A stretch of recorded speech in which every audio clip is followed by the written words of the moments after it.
In a civilized and cultivated country, wild animals only continue to exist at all when preserved by sportsmen. The excellent people who protest against all hunting and consider sportsmen as the enemies of wildlife are ignorant of the fact that, in reality, the genuine sportsman is by all odds the most important factor in keeping the larger and more valuable wild creatures from total extermination.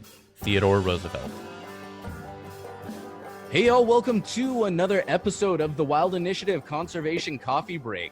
Today I have on the line Dave Peterson and Patrick Berry of Fly Fishers International. Thank you guys so much for hopping on the line with me today.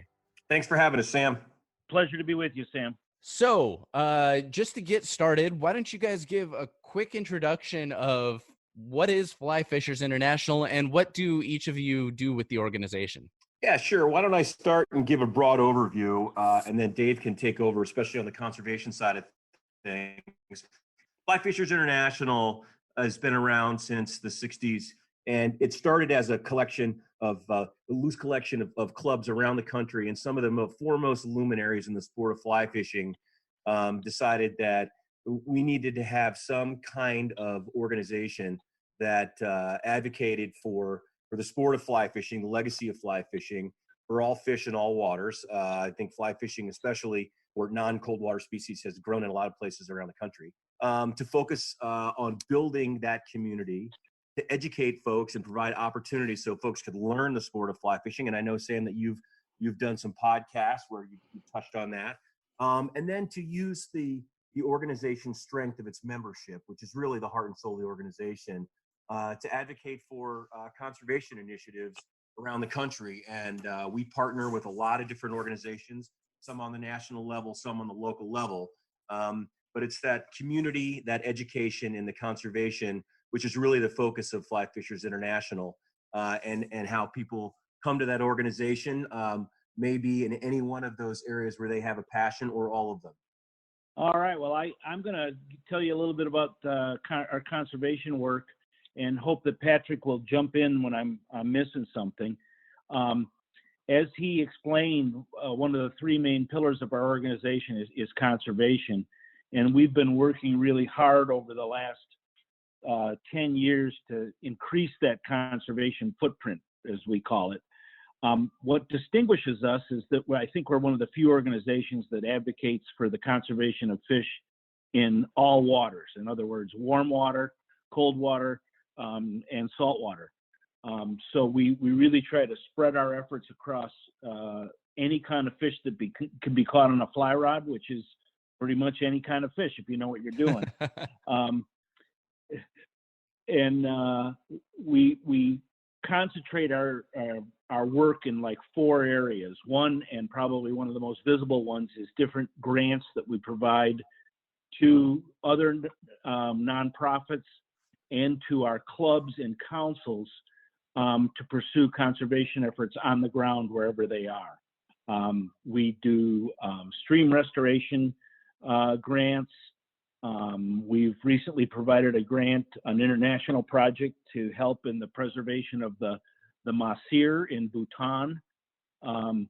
We have helped fund a movie on climate change with Conservation Hawks. We provided them a grant. But these are generally pretty small grants in the amount of anywhere between $2,000 and $3,000, but most groups are soliciting grants from multiple groups, and they use our grants to leverage money from other groups as well, to use our name. So we fund about 15 of those grants each year. We'd like to fund more, but we've got budgetary constraints, but generally we're funding about 15 per year. Another major activity we engage in is what we call conservation actions, and I think other groups would call that advocacy work. We work with our conservation partners, particularly Theodore Roosevelt, of which we're a member, on lobbying members of Congress, writing policy papers, trying to intervene in various bad things that are going on for fish conservation across the country, and try to intervene in that. To give you some examples, we've been intensively involved in opposing the rollback of the clean water rules that's currently going on. I wish we were more successful, but we've been working in collaboration with a number of groups on that. We're part of the Stop the Mining in Bristol Bay Coalition. We've been working on I don't know whether you're familiar with it, but there's an effort to put in a large copper mine in the headwaters of the Boundary Waters Wilderness in Minnesota, and we've been working with a group up there to try to stop that mine. But just generally, that part of our work is looking at conservation advocacy. Again, in all fish in all waters, we're involved in Everglades issues as well. A third area, and I hope this isn't too much detail, but we try to establish partnerships with other conservation-minded organizations. We're a member of the Theodore Roosevelt Conservation Partnership. We're a conservation partner with the Bonefish and Tarpon Trust in Florida and the Bahamas. And we're partners with another group called Keep 'Em Wet, which is a group focused on catch and release practices that keep fish alive rather than dead after you catch them. And that's just a few of our partnerships. We're part of Atlantic Coast fish habitat partnerships and so on. We see these partnerships as key because in the conservation world, we're one of the smaller groups with 12,000 members, I think we have now. And we see it as a way to expand our footprint. Finally, we try to support young conservation scientists by providing scholarships. We provide 2 scholarships a year to graduate students who are pursuing conservation studies. So that kind of sums it up. We also do some policy work. For example, we have a national policy on climate change, policy on public lands and waters, but those major areas encompass the work we do. So currently, you touched on a lot of that talking about conservation, but what are maybe some of the other just higher level or more urgent issues that are, I mean, and I feel like I'm really broad saying this, but that are just facing fish in the world today? Wow. I'll take a shot at that, and then I hope Patrick will as well. I think the biggest issue, I don't know if it's the biggest issue, there's so many going on at once, but is habitat destruction associated with a whole variety of factors. But you've got changes, and many of these are driven by climate change. I don't want to get into the politics of climate change. We want to stay on the science of climate change, but it's pretty clear that climate change is having an impact on environments all over the world. You can look at the dying coral reefs, you can look at the warming of cold water streams and changing ecology brought on by that. And that's just creating a variety of issues worldwide that are making the challenges greater and greater every year. And it's mainly habitat destruction or habitat degradation. And a good deal of it's being driven, at least in our opinion, by climate change. Boss, do you want to weigh in on that one? Yeah, I would agree completely. I mean, I think when people think about the effects of climate change, they're probably focused on cold water fisheries, where there's certainly a lot of impact. But even in some fisheries which you may not think of as necessarily cold water fisheries. So Lake Champlain in Vermont, for example, is experiencing intensive toxic algae blooms in certain parts of the lake. Because again, very closely associated with climate change, and it's a system that's out of balance, like many systems.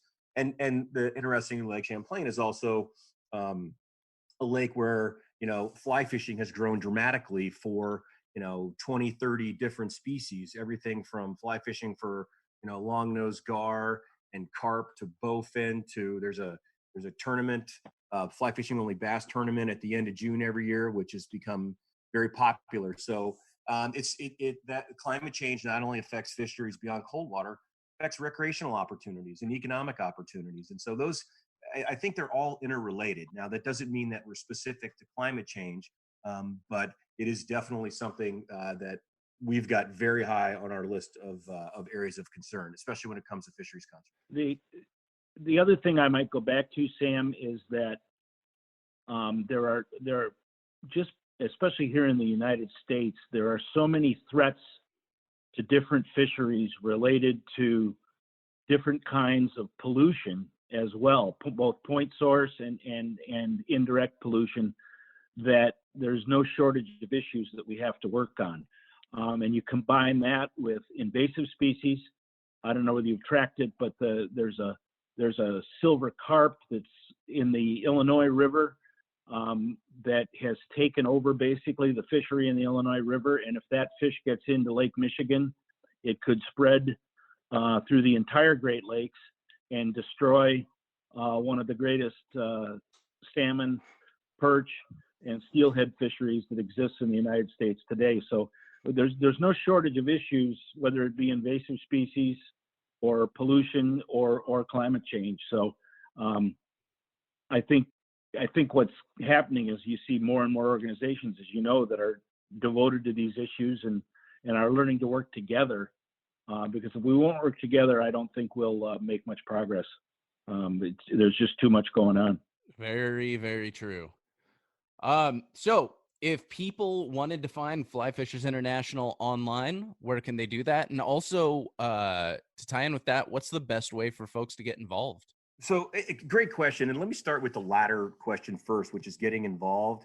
I mean, I got to tell you, I'm delighted that this is a focus for you, is basically tying outdoor recreational pursuits with conservation. I mean, if you hunt and fish, and I do both, you have to care about conservation, because fish and wildlife species need healthy habitats in which to live so that we can pursue them. And there's sometimes a disconnect there, and particularly with fly fishing, Lee Wolf, one of the luminaries of the sport, basically said, every time somebody learns to fly fish, you've just created a conservationist. And I hope people that are involved in fly fishing and any kind of hunting fishing, they view themselves as a really important part of healthy fish and wildlife habitats. So, again, I really, really value your focus on this. If you want to get involved, we've got on our website, which is flyfishersinternational.org, there's a lot of information, and there's even a special at the top nav bar, a lot of information on our conservation work. But here's probably one of the best ways to get involved.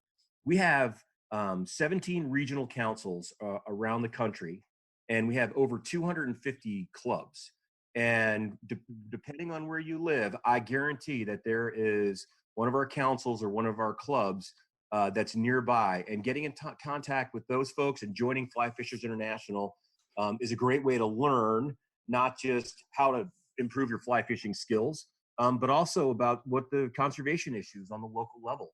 And one thing that we hear a lot of, especially for the younger generation that are getting involved in hunting and fishing, is they want to be involved in some kind of on the ground activity.